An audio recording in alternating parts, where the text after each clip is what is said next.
el capítulo 1, Tito, que es nuestro texto que estamos estudiando. Hoy vamos a estar viendo los versículos del 2 al 4, lo vamos a leer. Y va a haber una frase en esta porción bíblica que es en la que vamos a enfatizar. Tito 1 del 2 al 4. Dice, en la esperanza de la vida eterna, la cual Dios, que no miente, prometió desde antes del principio de los siglos. Qué fuerte, ¿verdad? Esa declaración de Dios que dice que Él no miente, por eso podemos tener esperanza de vida eterna.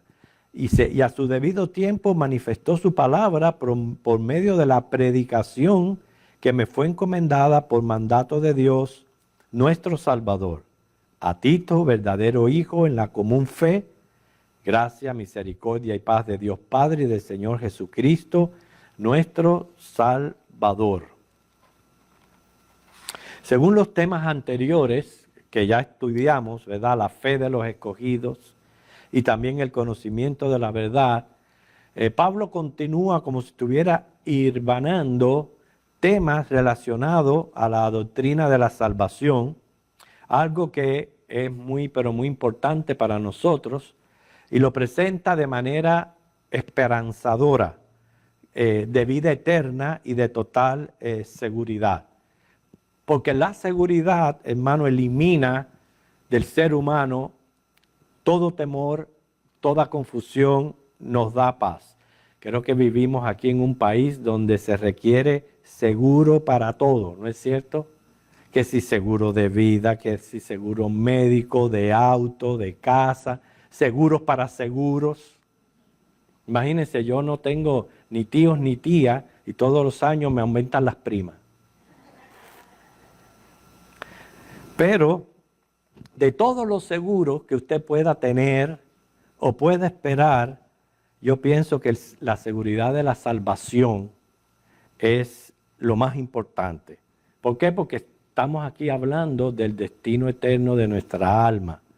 Aparte del destino eterno de nuestra alma, para que podamos en fe descansar en paz en el Señor, de que gozamos de seguridad de vida eterna.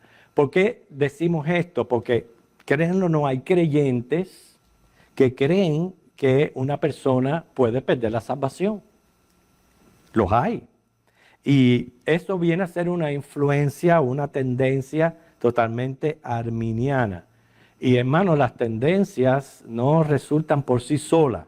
Todas tienen su origen o razón de ser o una influencia. Y podemos darnos cuenta aquí cuán subjetiva puede ser la fe y cómo nos podemos dejar influenciar simplemente porque a una persona se le ocurre interpretar algo o decir algo, inmediatamente arrastra mucho, y necesitamos saber cuál es la influencia que ha venido siendo heredada por generaciones, y hay que acudir a la historia para poder entonces creerla. Estoy hablando de que ha afectado, por ejemplo, la Iglesia Católica o toda iglesia que profesa una fe arminiana, ha sido afectada por esta tendencia.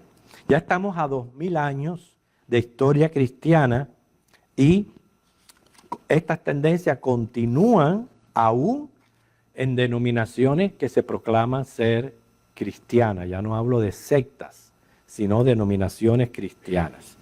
Esa influencia o tendencia, como usted le quiera llamar, que ha sido como un río que ha influenciado a través de la historia, se llama pelagianismo. ¿Cuántos han escuchado del pelagianismo? 1, 2, 3, 4, 5 personas. Bueno, son pocos, así que hoy va a escucharlo, quizás por primera vez, pero usted se va a dar cuenta y va a poder entender la influencia que yo le estoy hablando. Durante el V siglo resultó esta doctrina que sacudió a la iglesia, el pelagianismo. ¿Por qué? Porque un monje llamado Agustín, y él era obispo de Hipona, más conocido por Agustín de Hipona, Nació por allá por el 354 después de Cristo en Togaste, en África. Él era africano. Él decía, este monje, que antes de la caída el hombre tenía libertad tanto de pecar como de no pecar. Que a eso se le llama libre albedrío. Eso lo decía Agustín. Después de la caída del hombre, solo tiene libertad para pecar. Así él creía.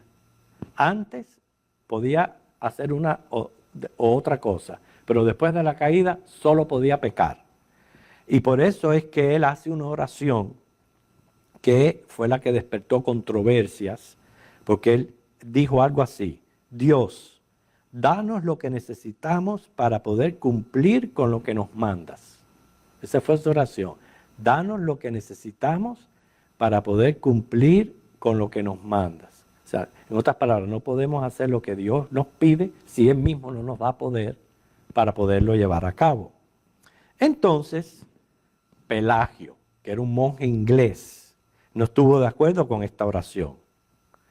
Él dijo que Dios no nos daría mandamientos que el hombre en su libre albedrío no pudiera cumplir.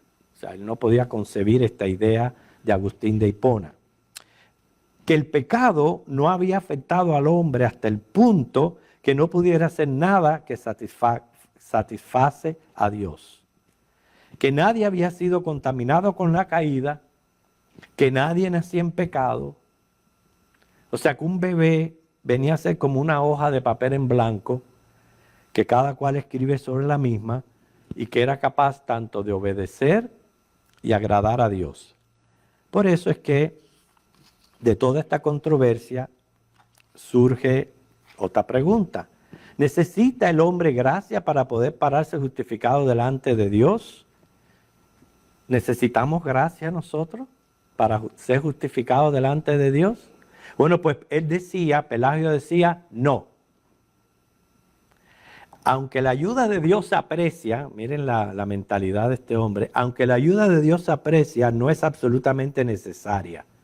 El hombre es capaz de ejercer su libre albedrío y escoger no pecar. Y la respuesta de Agustín fue, si el hombre necesitaba gracia, claro que sí. El hombre depende de la gracia de Dios. ¿Por qué? Porque fue arruinado por el pecado y no puede hacer nada por sí mismo ante el Dios Santo. Y esa fue la controversia más grande que se levantó en toda aquella época, inclusive mayor que la controversia arriana. Usted conoce la controversia arriana, es sobre la naturaleza de nuestro Señor Jesucristo. La cosa es que la realidad incuestionable es que nosotros vivimos y respiramos porque Dios lo permite. Cuando oramos pedimos lo que no podemos obtener por nosotros mismos. Y por eso es que todo lo que Dios nos manda hacer, se lo pedimos en oración para poder hacerlo. ¿Por qué provocó tanta controversia esta oración que es tan inofensiva? Porque Pelagio era un humanista. O sea, él afirmaba que el hombre podía lograrlo sin la ayuda de Dios. ¿Está escuchando un poquito acerca de la tendencia arminiana? ¿De dónde resultó? Porque eso es lo que estamos tratando. ¿De dónde resultó todo esto? ¿Okay? Que el hombre podía lograrlo sin la ayuda de Dios. Y él creía que cada persona era como un nuevo Adán, perfecto, capaz de obedecer a Dios a la perfección. Es obvio para aquellos que decidían pecar de vez en cuando, Jesús proveía un beneficio con su muerte en la cruz. ¿Están escuchando todo eso? Que es una barbaridad completamente. Que el hombre sin ayuda podía aceptar el sacrificio de Cristo.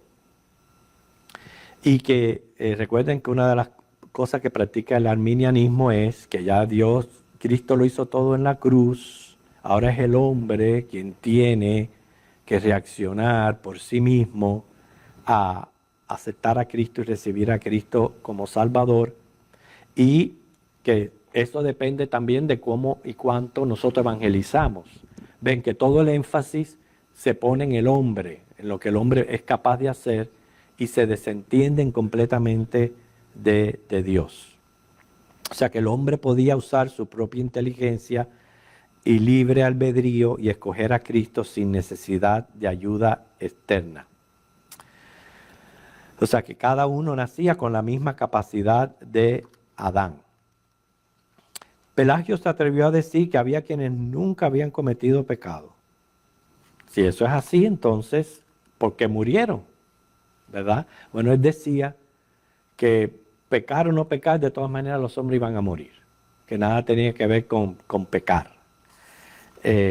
Todas esas barbaridades. ¿Cómo reaccionó la iglesia ante aquel problema que se presentaba? Promulgaron un concilio en Cartagena, fue por allá por el año 412, y como resultado estuvieron, gracias a Dios, que la iglesia estuvo de acuerdo con Agustín de Hipona, y condenan a Pelagio como anatema. O sea, un anatema viene a ser como un hereje, y así lo condenaron.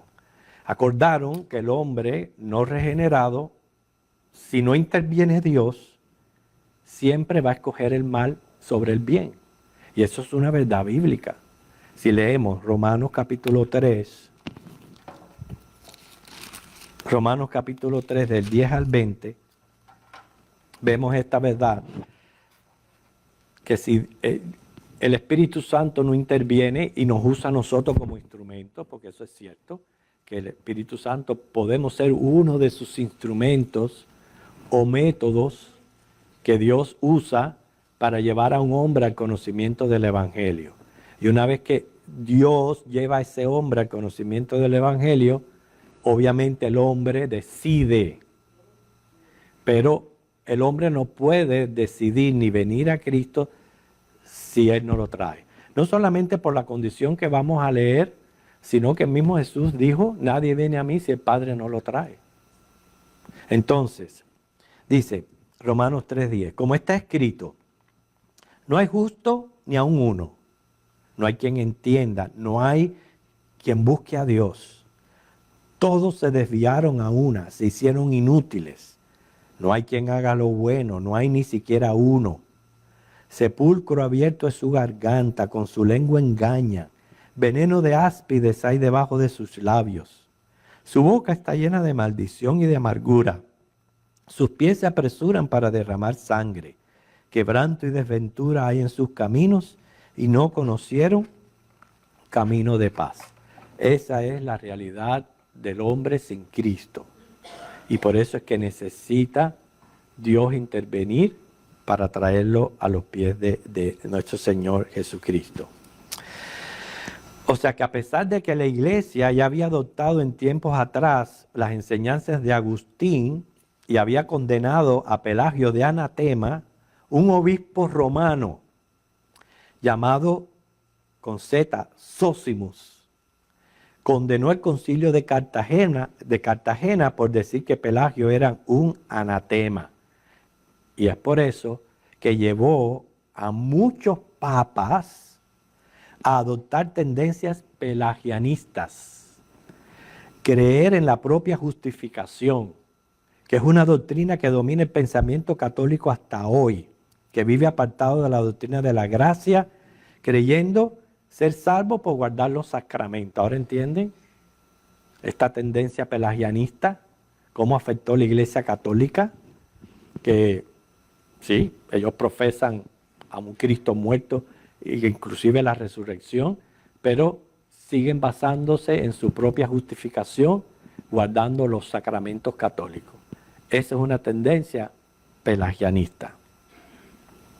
Para la Edad Media, de la misma manera que afectó las doctrinas de la Iglesia Católica, las doctrinas de Pelagio comenzaron a diseminarse y para el tiempo entonces de la Reforma ya se enseñaba que el hombre se salvaba cooperando él con la gracia de Dios. Eso es muy diferente a que el hombre es responsable de responder creyendo al Evangelio. El hombre necesita responder creyendo el Evangelio, pero no cooperando con la gracia de Dios. Eso es completamente, abismalmente diferente. ¿Okay? Esa posición se llegó a llamar semi-pelagianismo. Y llegó al punto medio en que el hombre no nace bueno ni tampoco muerto, sino que lo que está es enfermo. O sea, si el hombre, como afirmaba Pelagio, nacía bueno, todo lo que necesita es simplemente ser guiado moralmente y mantenerse en lo bueno. Agustín dijo, el hombre nace muerto en pecado, entonces necesita ser resucitado. Y eso no lo podemos hacer nosotros mismos. Y es cierto que el hombre nace muerto espiritualmente, lo dice Efesios capítulo 2, versículo 1, pero hay que saber interpretar esa muerte. Porque esa muerte, lo que significa, que es el significado de la palabra, es separado de Dios. Es lo que significa muerte. En ningún momento quiere decir que el hombre está incapacitado totalmente de reaccionar, de responder al llamado de Dios, de responder al Evangelio. Eso no es lo que significa la palabra muerte, que ese es el otro extremo a que han llevado esta condición del ser humano. Por tanto, sí necesitamos vida espiritual que se nos otorga por gracia y por obra del Espíritu Santo en aquellos que obviamente Dios en su presencia sabe que han de responder al Evangelio por medio de la fe. Entonces, sabemos que a eso le llamamos nuevo nacimiento. ¿Qué sucede, hermano? Que nuestra imagen de Dios sí fue distorsionada. Cuando hablamos de una distorsión del alma, porque acuérdense que el alma lo que usa es el cuerpo, pero nosotros somos espíritu. Y cuando decimos que el pecado distorsionó el alma, es que ya no pensamos como debemos de pensar correctamente. Ya no sentimos como debemos de sentir correctamente, ni actuamos correctamente. Recuerden que nosotros llevamos la imagen de Dios. Y cuando Dios dio esa imagen, Adán y Eva eran una total perfección, pero con libre albedrío. ¿Por qué con libre albedrío? Porque Dios busca entes que voluntariamente y responsablemente lo busquen, lo amen, lo adoren. Que eso lo podemos simpatizar con eso por el hecho de que nosotros no queremos a nadie al lado que nos ame obligado, ¿no es cierto? Nosotros queremos que si alguien nos ama, que sea genuino ese amor. No queremos a nadie obligado. Lo mismo es con Dios. Así que, hermanos, vemos aquí que una de las cosas que nos va a ayudar mucho para entender toda esta controversia es entender el libre albedrío. Y nosotros lo hemos tratado de explicar muchas veces aquí en la congregación. Notemos que es un concepto que no aparece en las Escrituras. Usted no lo va a encontrar en ninguno de los 66 libros. El término libre albedrío. No lo va a encontrar. ¿Por qué? Porque los únicos que lo tuvieron fueron Adán y Eva. Ahora, por libre albedrío es, para que usted ya lo entienda, que no lo confunda con voluntad. Voluntad es completamente una cosa diferente. Libre albedrío es la capacidad de usted mantenerse perfecto, así como caer en imperfección. ¿Entiende el libre albedrío ahora? Cuando Dios hizo a Adán y Eva, obviamente, al crearlos a su imagen, Él no los creó imperfectos. ¿Cómo Dios perfecto va a crear algo imperfecto? Él los creó perfectos, pero tenían esa capacidad de caer. Y ellos fueron los únicos que tuvieron esa bendición. No se sabe, desde que Dios creó a Adán y Eva, qué tiempo ellos duraron en ese estado de perfección y mantuvieron una santa comunión con Dios. La Biblia no lo dice. Mantiene silencio. Solamente inmediatamente de la creación, capítulo 3 de Génesis, la caída. Y ya en la caída es obvio que ellos usan su libre albedrío para, en lugar de permanecer perfectos y en santa comunión, sin tocar aquella fruta prohibida, comieron y eligieron caer el pecado y la imperfección. Entonces, es obvio que si eso ya fue a pasar de generación en generación, la descendencia, dice Pelagio, no, porque en esa descendencia podían nacer como fueron Adán y Eva perfectos. No, hermanos. Una cosa es reconocer la inocencia de los niños y otra pensar de que son sin pecado. No, los niños nacen pecadores. Y de ahí en adelante, todos los hombres cayeron, todos los hombres nacemos pecadores. Porque para poder entonces ser totalmente perfectos, imagínense que usted no pudiera ni un solo momento de su vida cometer un pecado o violar un mandamiento de Dios. Ni un solo momento de toda su vida. Y de ser así, entonces usted ya nunca moriría, porque la muerte es consecuencia del pecado. Pues sabemos que eso es ilógico. Nosotros mismos, por más creyentes, por más santificados, por más que hayamos crecido en conocimiento del Evangelio, por más que hayamos madurado, no hay una persona que pueda decir que va a estar un solo día sin cometer un solo pecado. Es imposible, porque esa es nuestra naturaleza. Es por eso la necesidad de Cristo. Una vez que nosotros ponemos nuestra fe en Cristo, el Espíritu Santo obra una regeneración, un nuevo nacimiento, y lo que ocurre en mí es ahora una doble naturaleza. Continúo con mi naturaleza carnal, pero hay también una naturaleza espiritual, porque he nacido de nuevo. Y esa es la lucha o la gran batalla que Pablo habla en Romanos, que la carne jala para acá, el espíritu para acá, y estamos en esa batalla, tratando a ver a quién satisfacer. Hay días que estamos por allá arriba, en las nubes espiritualmente, otras estamos abajo. Y es por eso que se necesita que cuando Cristo venga, nos transforme, nos glorifique, nos dé un cuerpo nuevo. Porque ya en ese cuerpo nuevo, ya sí, nuestra tendencia total va a ser santa. Ya nunca más vamos a caer, nunca más vamos a pecar. O sea que no es que vamos a entrar en un libre albedrío como Adán y Eva. O sea que siempre nuestra voluntad va a ser inclinada a hacer bien. Entonces, los únicos que tuvieron libre albedrío fueron Adán y Eva. Por eso ese término usted no lo va a encontrar en las Escrituras. Una vez que ellos caen, todos los hombres estamos inclinados hacia el mal. Cuando somos regenerados, entonces entramos en lucha. Pero cuando seamos glorificados, solamente vamos a querer hacer el bien. Ya nunca más vamos a hacer el mal. Podemos entender cuán mal estaba Pelagio de entender todo esto del libre albedrío y toda esa influencia que ha venido a través de los años afectando, ya mencionamos la Iglesia Católica y también el arminianismo. Como Dios sabe precisamente nuestra insuficiencia de hacer nada por nosotros mismos, nosotros no podemos cooperar con la gracia.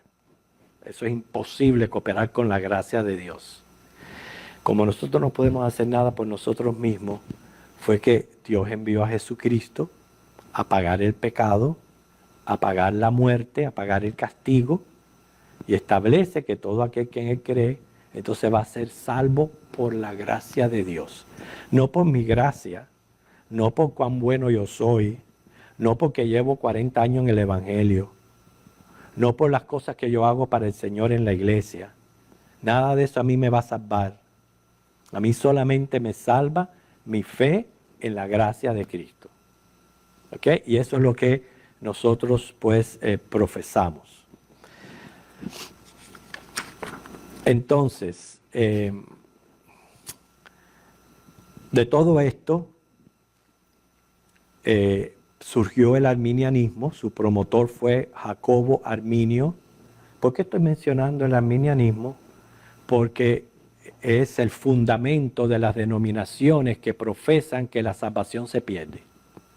Y nuestro texto dice que tenemos una esperanza de salvación basada en que Dios no miente. No lo dice nuestro texto. Y que es obvio que todos los que se salvan por la predicación. Por eso el tercer versículo menciona la predicación del Evangelio. Y que Tito fue uno de esos predicadores encargados de anunciar el Evangelio para que las personas se salven y puedan gozar de salvación. Jacobo Arminio fue un pastor de Nostradamus, inclusive profesor de seminario por 6 años, del 1603 al 1609, que fue el año en que él murió. Fue profesor de seminario. Y este hombre rechazó las enseñanzas reformistas. O sea, las enseñanzas reformistas surgieron para atacar a Pelagio. No estaban de acuerdo con Pelagio, estaban de acuerdo con Agustín. ¿Okay? Sin embargo, a pesar de que tenían una buena intención, no interpretaron muy bien muchas de las doctrinas que llevaron al calvinismo. Y entonces este hombre rechaza las enseñanzas reformistas y adopta una postura semipelagianista. Para el 610, los seguidores formularon 5 artículos de fe basados en las enseñanzas de Arminio que le llamaron protesta. Y estos 5 artículos de fe arminiano los expone el doctor Packer en su libro Knowing God, Conociendo a Dios. Y quiero mencionarle los 5 artículos de fe arminiana y qué es lo que están atacando del calvinismo. ¿Okay? Para que cuando terminemos de presentar esto, lo que vamos a hacer es formar 5 artículos de fe cristiana. Cuando usted los escuche, usted va a poder decir en cada uno de ellos, eso es lo que yo creo, eso es lo que yo estoy de acuerdo. Muy bien. Primer artículo de fe arminiano. Dice, el hombre no está completamente corrupto en pecado que no pueda creer el Evangelio para salvación cuando éste se le expone. Eso lo hicieron contra la total depravación que predican los calvinistas. Segundo artículo. El hombre nunca es completamente controlado por Dios que no pueda rechazar la gracia de Dios. Eso ataca el segundo punto, gracia irresistible, del calvinismo. Tercer artículo. La elección es el resultado de Dios observando a través del tiempo, previendo a pecadores, aceptando a Cristo. O sea que Dios elige a los que primero lo eligen a Él. Eso es contra elección incondicional del calvinismo. La cuarta. La muerte de Cristo no asegura la salvación de nadie. ¿Ves que de dónde viene la pérdida de salvación? La muerte de Cristo no asegura la salvación de nadie, pues no asegura el don de fe. Eso fue dicho contra la expiación limitada que profesa el calvinismo. Y la quinta, últimamente descansa en los creyentes el mantenerse ellos mismos en un estado de gracia a través del mantenimiento de su fe. Aquellos que fallan en esto se extravían y se pierden. Eso lo dijeron contra la perseverancia de los santos. Muchas veces yo sé que son nuestros hermanos en Cristo. No nos gusta ofender, pero tenemos que ser realistas. Toda tendencia arminiana juzga a Dios de mentiroso. Lo voy a decir así, como dice, sin pelos en la lengua. Porque nuestro texto dice que Dios no miente. ¿Cómo Dios nos va a dar una promesa y yo por otro lado las voy a poner en duda. Dios no miente. Primera de Juan 5, 11 y 12 con toda claridad dice, el que tiene al Hijo tiene la vida. Hebreos 10, 14, con una sola ofrenda hizo perfecto para siempre a los santificados. Primera de Pedro 1, 5, somos guardados por el poder de Dios mediante la fe para alcanzar la salvación que está preparada para ser manifestada en el tiempo postrero. Y eso sin contar mi texto favorito al tema que es Hebreos 6. Hermanos, esto viene a desvirtuar la efectividad de la expiación. A veces no profundizamos y no pensamos, pero eso desvirtúa la efectividad de la expiación. Jesús, Juan 19:30 dijo, consumado es. En otras palabras, ya no hay que hacer más nada. Yo lo he hecho todo. Mi única condición es que crean en mí. Es mi única condición. Entonces, el que cree que la salvación se pierde, le da la mano a los judaizantes que imponían el cumplimiento de la ley para justificarse. Le da la mano a los católicos con sus 9 sacramentos y en fin, muchas otras cosas más. Pero, ¿cómo respondemos nosotros apropiadamente a estos 5 artículos de fe, tanto arminianos como calvinistas? Entonces vamos a mencionar el primero. Recuérdense que el reto suyo es escuchar y pensar. Eso suena como bíblico, primero, porque nosotros las cosas que decimos tienen que ser bíblicas, y en eso yo estoy de acuerdo. ¿Okay? Lo primero que vamos a mencionar es la condición del ser humano. Recuerden que uno decía, el hombre puede ser bueno, no pecar. El otro decía, está totalmente muerto, no puede ni reaccionar. ¿Qué decimos nosotros? El hombre está muerto en delitos y pecados, Efesios 2:1. Mas no quiere decir que como imagen de Dios perdió toda capacidad para hacer lo bueno, porque sigue siendo un ente que piensa, siente y actúa movido por la fe. Muerte quiere decir separado espiritualmente de Dios por ser pecador. Por tanto, muerte es pérdida de comunión. En otras palabras, ese estado de muerte no quiere decir que esa alma ya dejó de funcionar o de poder actuar por sí misma en ningún momento. ¿Okay? Segundo punto, sobre la elección. Somos elegidos y escogidos antes de fundarse el mundo, porque Dios, según su presciencia, conoce quiénes habrían de creer en Él, ya que la fe natural en todo hombre, no es un don dado a un grupo específico, en todo hombre es un condicionante preciso para ser salvos. Efesios 1, 3 al 6, Efesios 2, 8 al 9, Juan 6, 64, Romanos 5, 1, Romanos 8, 29 al 30. Tercer punto, salvación. Jesucristo se sacrificó para proveer salvación a todos los seres humanos. No es una expiación limitada. A todos los seres humanos. Su sacrificio es eficaz para salvar a todos. Pero es eficiente solo por la fe, o sea, en los creyentes. Porque es necesario creer.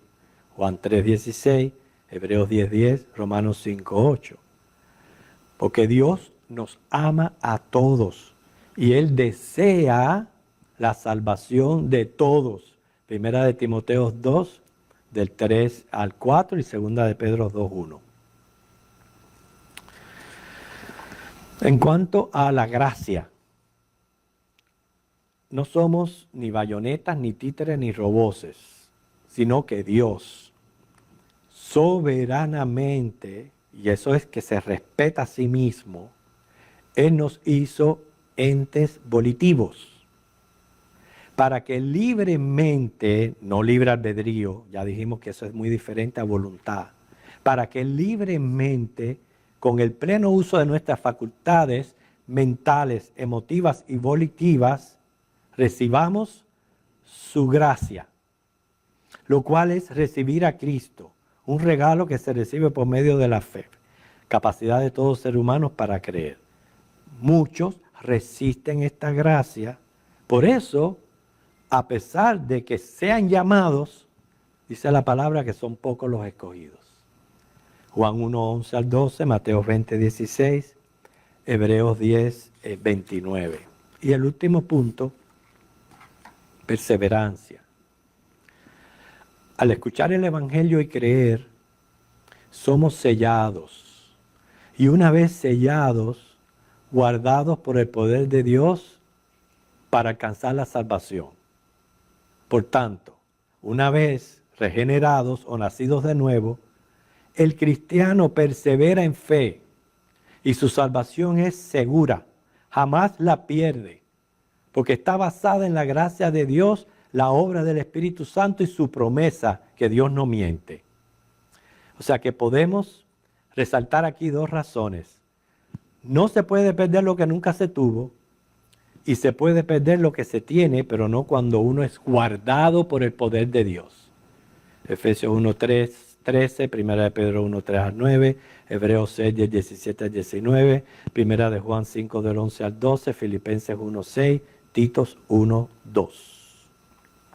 Así que, hermano, hemos presentado nuestra reacción a estos 5 artículos que provocaron tremenda controversia a través de la historia por la influencia, ya sabemos que de Pelagio, la respuesta de Agustín de Hipona, cómo reaccionó la iglesia ante aquella controversia, cómo ha afectado el cristianismo, no solo el catolicismo, sino denominaciones. Y cuando digo denominaciones no menciono nombre, porque también hay bautistas, que mira que uno de nuestros puntos es la seguridad de salvación.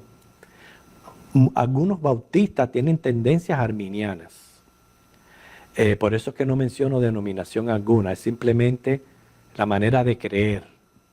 Y también hemos mencionado no solamente los 5 puntos de ambos, pero cómo reaccionamos nosotros hacia esos 5 puntos basados en esa esperanza de vida eterna que menciona el versículo 2, basado en 2 cosas inmutables, que es imposible que Dios mienta y que Él confirma su promesa bajo juramento. Así que, hermanos, que el Señor les bendiga. Hasta aquí el estudio.